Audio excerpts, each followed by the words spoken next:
guys, welcome back to my channel. I hope every single person is doing great. As you all know, today is Friday and the time duration is around 8:52 a.m. in the morning. And today I'm creating a session for you guys where I'll let you know about the process, polling process, what is happening right now, what is the current scenario. Apart from that, I got few queries from the candidate. They asked about the process, what is happening right now, and they have few questions regarding the appointment thing. Apart from that, what is going in the this polling process. So I'm gonna address each and everything, and then I'll provide you guys a solution and how to proceed ahead with the application. Apart from that, I just want to say that so there is only one day left today. They usually release the slots on Wednesday, Thursday, Friday, and today is Friday. You can keep an eye on the website if you're looking for slots in other categorization like national study, national dependent, and there is one more categorization, national other. So if you are looking appointment in these categorization, there might be possibility you will get the appointment today. Apart from that, if I'll talk about the national work visa category, keep an eye on the website. There might be possibility they'll open the slots. Otherwise, uh, then after this day, I can say after Friday. So on Saturday and Sunday, they usually run the automation. So there is a possibility of getting appointment in other categorization, but not particularly in work visa. जो work visa है इसमें मिलना बहुत आपको मुश्किल है. इसके अलावा जो अदर कैटेगराइजेशन है उसमें कल परसों के स्लॉट्स आपको मिल सकते हैं, नेशनल स्टडी, नेशनल अदर और नेशनल डिपेंडेंट में. बट स्टडी के लिए 3 दिन जो नेशनल वर्क वीज़ा का जो मेन कैटेगराइजेशन था, वेंसडे, थर्सडे, फ्राइडे या मंडे ट्यूसडे को बहुत कम प्रोबेबिलिटी होती है. वेंसडे, थर्सडे, फ्राइडे 3 दिन ये लोग अपने स्लॉट्स रिलीज़ करते हैं. इसके अलावा कुछ क्वेरीज वगैरह एड्रेस कर लेते हैं प्रोसेस के रिगार्डिंग.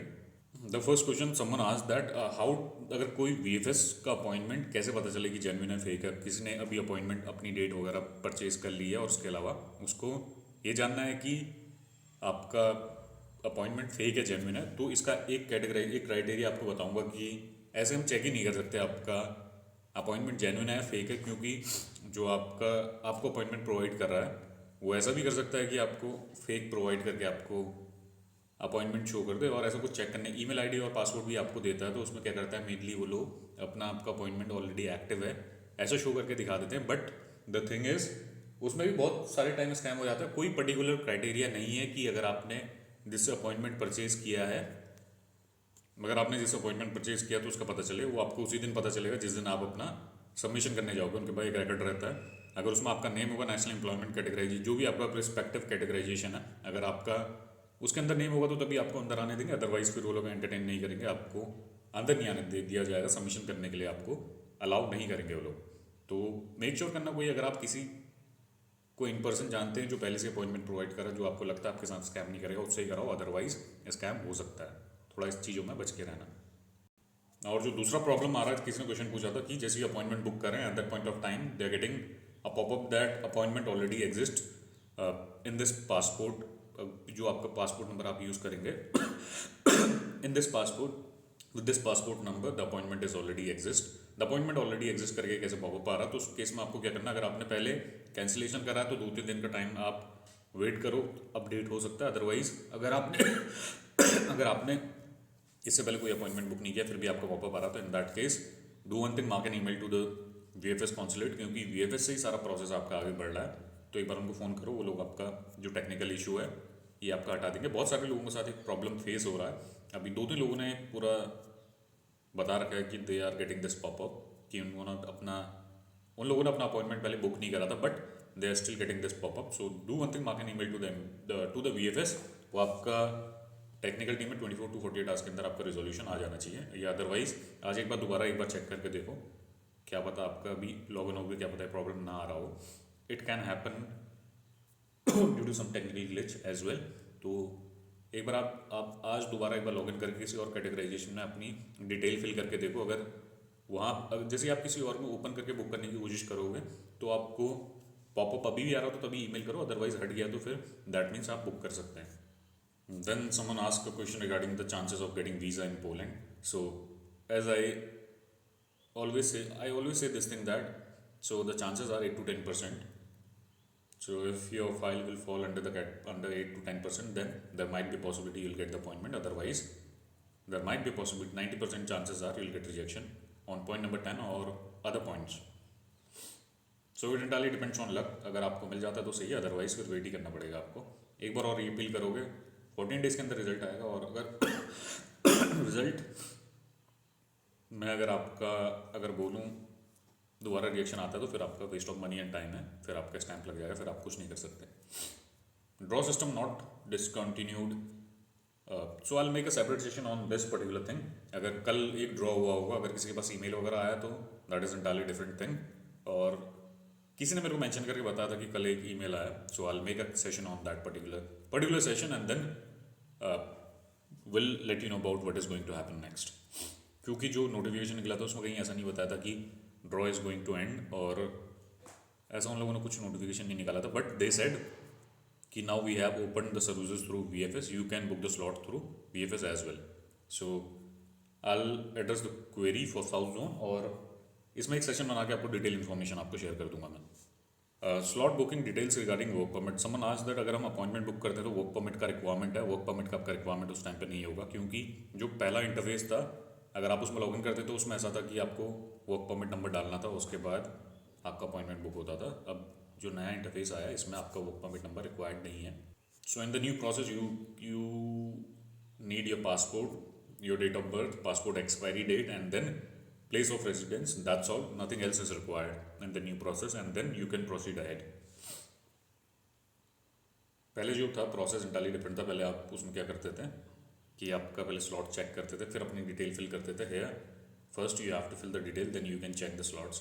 थोड़ा लेंथी प्रोसेस बना दिया right now. If I talk about the old process, that was user friendly as compare to this one. Seasonal work permit के चांसेस क्या हैं? Someone asked this question. If you applying through VFS और आपको appointment अगर मिल जाता है और आप टाइम से सबमिशन करते हैं तो चांसेस आपके सेम रहेंगे अदर वर्क परमिट के जैसे रहते हैं. और एम्बेसी वाले में थोड़ा प्रॉब्लम आ रहा था सीजनल वर्क परमिट का, क्योंकि उसमें कोई फिक्स टाइम नहीं था. अपॉइंटमेंट आपका रजिस्ट्रेशन आज करोगे, 9 महीने बाद आपका पासपोर्ट एक्सपायर, जो आपका वर्क परमिट एक्सपायर भी हो सकता था. बट राइट नाउ अगर आपका आज आपका वर्क परमिट आता है, देन अदर जो वर्क परमिट है उनके बराबर ही चांसेस हैं सीजनल वीज़ा के. अगर बोलूँ तो if you applying through VFS, that is same for all the category, for all type of work permit. But अगर आप अप्लाई करें तो सीजनल अप्लाई मत करो, अगर जितना मेरे से अगर आप पता करोगे, क्योंकि जो सीजनल का सिनेरियो ऐसा होता है बहुत कम टाइम की वैलिडिटी रहती है इसकी. Apply for the normal passport, I think cost में भी ज़्यादा डिफरेंस नहीं आता. और if you apply for the normal passport, normal work permit, so there might be possibility will get the validity of 3 years, और 3 साल के अंदर आप अप्लाई कर सकते हो. अगर सैलरी सही है तो ज़्यादा प्रॉब्लम नहीं आएगा, और सैलरी अगर आपका कम होता है तो फिर उसमें थोड़ा प्रॉब्लम आता है, क्योंकि हर 6 महीने के अंदर आपकी सैलरी इंक्रीज होती है, फिर वीज़ा लगने के चांसेस थोड़े कम हो जाते हैं. और अप्लाई कर रहे हो तो अगर अभी अप्लाई नहीं किया तो एक सजेशन अगर मैं दूं तो पोलैंड के अप्लाई मत करो. अगर पोलैंड के अप्लाई भी करना चाहते हो फिर भी, तो then apply for normal work permit rather than seasonal work permit. और चांसेस 10% है आपके, 8 से 10%. अगर आपको वीज़ा लग गया तो सही है, अदरवाइज रिजेक्शन आने के चांसेस हैं ज़्यादा. No slots available manually. So the thing is keep an eye on the website. मिल भी सकता है, नहीं भी मिल सकता, और इंटायरली डिपेंड करता है. बहुत लिमिटेड स्लॉट्स ओपन होते हैं VFS के प्रोसेस के बारे में अगर आप बात करते हो तो.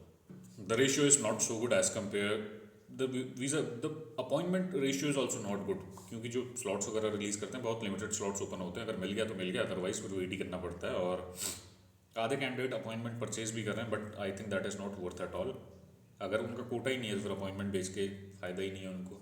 जितना कोटा है उतना ही वो लोग अपने वीज़ा लगाएंगे, अदरवाइज उतने ही वो लोग स्लॉट्स रिलीज़ भी करते हैं. और जो एडिशनल इनके स्लॉट्स ये लोग पेड स्लॉट्स ओपन करते हैं उसमें ज़्यादातर का रिजेक्शन ही आता है. That is a money making process, nothing else.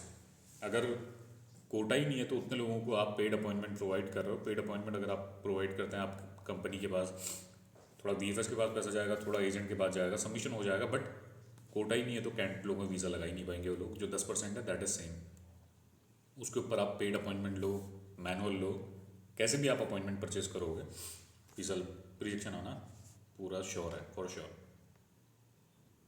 Agent फ़ी किसी ने पूछा है मेरे को 50-60 हज़ार रुपये कोई अपॉइंटमेंट के अभी मांग रहा है, वर्थ है नहीं है. I think I can not comment anything about this. अगर देखें तो मेरे को लगता नहीं 60-80 हज़ार रुपये किसी को देना वर्थ है. अभी देखो, अगर if you are willing to pay the amount that is your sole decision, I can not comment anything about that.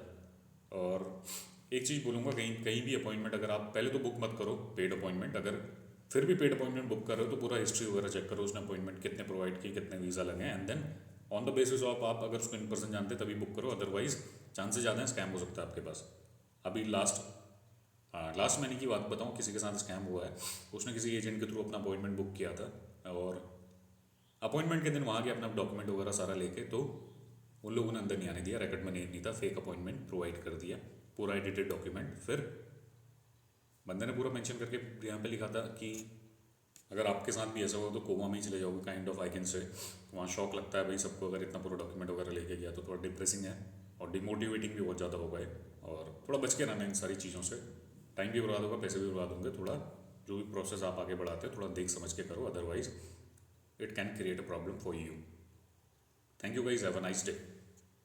और आज स्लॉट्स वगैरह पूरा अच्छे से देखें और I wish you all the best. अगर स्लॉट्स मिल जाते हैं दैट इज़ गुड, और otherwise check again, follow the same process starting from Monday onward, and I wish you all the luck।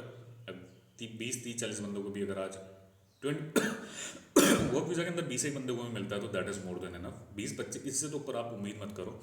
North south zone दोनों का बता रहा हूँ, 35-40 slots अगर आप 20 से 25 स्लॉट्स भी रिलीज़ हो गए तो that is more than enough.